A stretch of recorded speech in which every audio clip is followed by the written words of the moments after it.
Zékéié et le serpent python, écrit par Nathalie Dieterle.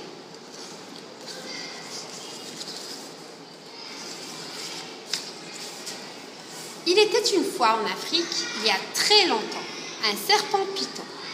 Il vivait dans un pays qui s'appelle le Cameroun et une région qu'on appelle le Bamileke. C'était un python mangeur d'hommes et tout le monde avait peur de lui. Il mangeait toujours les hommes de la même façon. Il les avalait tout rond en commençant par les pieds. Bien entendu, les habitants de cette région, les Bamileke, avaient trouvé un truc pour ne pas être mangés. Ils s'endormaient les jambes écartées. Le python gobait d'abord une jambe, puis, se trouvant bloqué, il renonçait à sa proie et disparaissait tout dépité. La vie n'était cependant pas drôle pour cette tribu. Le danger restait présent et tout le monde se moquait des Bamileke qui faisaient la sieste d'une si curieuse façon.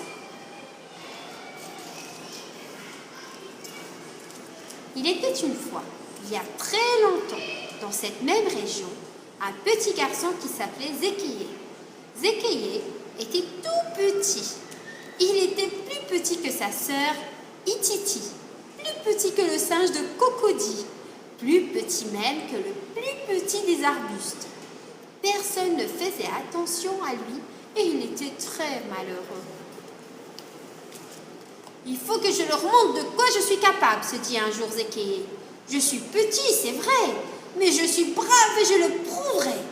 Je débarrasserai la tribu de son plus terrible ennemi. Je vais tuer le serpent python. Quand j'aurai accompli cet exploit, plus personne ne pourra m'ignorer. » Rempli de courage et d'audace, Zékéié se mit aussitôt en chasse. Mais il comprit vite qu'il aurait besoin d'aide. Il alla trouver le guerrier le plus fort. « Je vais te montrer, » répondit celui-ci. « Rien ne résiste à ma machette, car je suis le plus fort. » Hélas, le python était plus fort encore. Zékéié alla trouver le guerrier le plus rusé. « Je vais te montrer, » répondit celui-ci. « Je connais la recette d'une potion que les pythons adorent. Cela s'appelle le tollé. Grâce à ce mélange, je ferai tomber le serpent dans un piège, car je suis le plus rusé. » Hélas, le python était plus rusé encore. Il se régala de tollé. Zékéié ne se découragea pas pour autant. Il alla trouver le guérisseur de la tribu, le grand sorcier Bouti, qui sait soigner les gens et les change en cailloux. « Zékéié, Zékéié » dit le grand sorcier, « sois malin comme une araignée. Tu es tout près du but. Écoute bien ceci. Seules les feuilles de bananier peuvent te protéger des morsures et de la salive du serpent python. » Zékéié quitta le sorcier en le remerciant.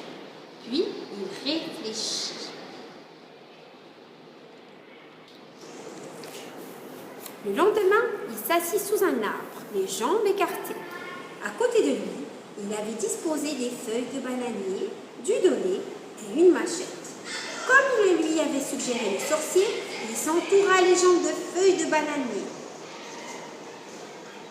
Puis, il versa le dolé sur ses jambes pour attirer le serpent, comme avait fait le guerrier le plus rusé.